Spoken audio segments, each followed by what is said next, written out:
بسم اللہ الرحمن الرحیم۔ السلام علیکم۔ حضرت شبلی رحمۃ اللہ علیہ کا عشق الہی میں گورنری چھوڑنے کا واقعہ۔ عباسی دور خلافت میں اسلامی حکومت کی وسعتیں لاکھوں مربع میل کے علاقے تک پھیل چکی تھیں۔ مختلف علاقوں کے گورنر اپنے اپنے وسائل کو بروئے کار لاتے ہوئے حکومتی نظم و نسق چلا رہے تھے۔ ان گورنروں میں نہاون کے گورنر حضرت شبلی رحمۃ اللہ علیہ بھی تھے۔ ایک دن آپ رحمۃ اللہ علیہ کے قلب میں عشق الہی کی شمع بھڑک اٹھی تو آپ رحمۃ اللہ علیہ نے اللہ کے عشق محبت میں گورنری کو قربان کیا اور اپنے باطن کی اصلاح کے لیے حضرت جنید بغدادی رحمۃ اللہ علیہ کی خدمت میں حاضری دینے کا سوچا۔ چنانچہ کئی دن کی مسافت طے کر کے حضرت جنید بغدادی رحمۃ اللہ علیہ کی خدمت میں پہنچے تو شبلی رحمۃ اللہ علیہ نے کہا کہ حضرت آپ کے پاس باطنی نعمت ہے، آپ یہ نعمت عطا کریں، چاہے اس کو مفت دے دے یا چاہے تو قیمت طلب کریں۔ حضرت نے فرمایا کہ قیمت مانگی تو تم نہیں دے سکو گے اور اگر مفت دے دی تو تمہیں اس کی قدر نہیں ہوگی۔ گورنر نے کہا پھر آپ جو فرمائے میں وہی کرنے کے لیے تیار ہوں۔ حضرت جنید بغدادی رحمۃ اللہ علیہ نے فرمایا کہ یہاں کچھ عرصہ رہو، جب ہم دل کے آئینے کو صاف پائیں گے تو یہ نعمت عطا کریں گے۔ کئی ماہ کے بعد حضرت نے پوچھا کہ تم کیا کرتے ہو؟ عرض کیا پلہ علاقے کا گورنر ہوں۔ فرمایا اچھا جاؤ بغداد شہر میں گند کی دکان بناؤ۔ گورنر صاحب نے شہر میں گند کی دکان بنا لی۔ ایک تو گند کی بدبو اور دوسرا خریدنے والے عامۃ الناس کی بحث و تکرار سے گورنر صاحب کی طبیعت بہت بیزار ہوتی۔ چار ایک سال گزرا تو حضرت کی خدمت میں عرض کیا، حضرت 1 سال کی مدت پوری ہو گئی۔ حضرت جنید بغدادی رحمۃ اللہ علیہ نے فرمایا اچھا تم دن گنتے رہے ہو، جاؤ 1 سال دکان اور چلاؤ۔ اب تو دماغ ایسا صاف ہوا کہ دکان کرتے کرتے سال سے زیادہ عرصہ گزر گیا مگر وقت کا حساب نہ رکھا۔ ایک دن حضرت نے فرمایا گورنر صاحب آپ کا 2 سال مکمل ہو گیا۔ عرض کیا پتہ نہیں۔ حضرت نے کہا کشکول ماتھے پر رکھو اور شہر میں بھیک مانگو۔ گورنر صاحب حیران رہ گئے۔ حضرت نے فرمایا اگر نعمت کے طلبگار ہو تو حکم کی تعمیل کرو ورنہ جس رستے سے آئے ہو ادھر سے واپس چلے جاؤ۔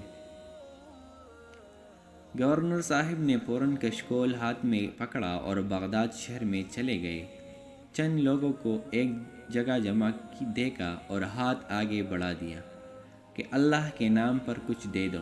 انہوں نے چہرہ دیکھا تو فقیر کا چہرہ لگتا ہی نہیں تھا، لہٰذا انہوں نے کہا کامچور شرم نہیں آتی، مانگتے ہوئے جاؤ، محنت مزدوری کر کے کھاؤ۔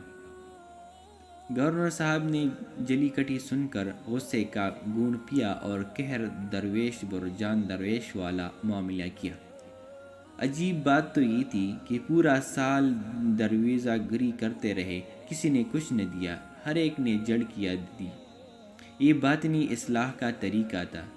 حضرت جنید بغدادی رحمۃ اللہ علیہ گورنر صاحب کے دل سے عجب و تکبر نکالنا چاہتے تھے، چنانچہ 1 سال مخلوق کے سامنے ہاتھ پھیلا کر گورنر صاحب کے دل میں یہ بات اتر گئی کہ میری کوئی اوقات نہیں اور مانگنا ہو تو مخلوق کے بجائے خالق سے مانگنا چاہیے۔